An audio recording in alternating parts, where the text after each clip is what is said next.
If you ever need to start a numbered list in Microsoft Word with a different number, this quick trick will save you a lot of time. Whether you want your list to begin at 2, 5, 10, or any custom number, Word makes it easy once you know where to click. This is especially useful when you're continuing a list from another section, fixing numbering after copying and pasting, or formatting a document that needs a specific starting point. If this video helps, go ahead and hit like and subscribe for more simple Microsoft Word tutorials. Let's jump right in.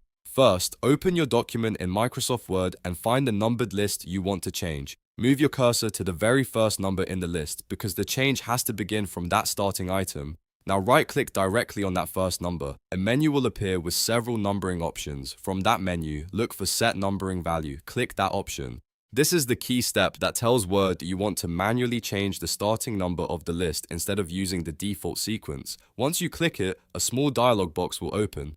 In that window, you'll see a box labeled Set Value To. This is where you can enter the exact number you want the list to begin with. Type in your desired start number, whether that is 1, 3, 7, or something else. After that, confirm the change by clicking OK. Word will instantly update the list so the first item starts at the number you entered and the rest of the list will continue in order from there. If the list below is linked properly, the numbering will flow naturally and stay consistent throughout the document.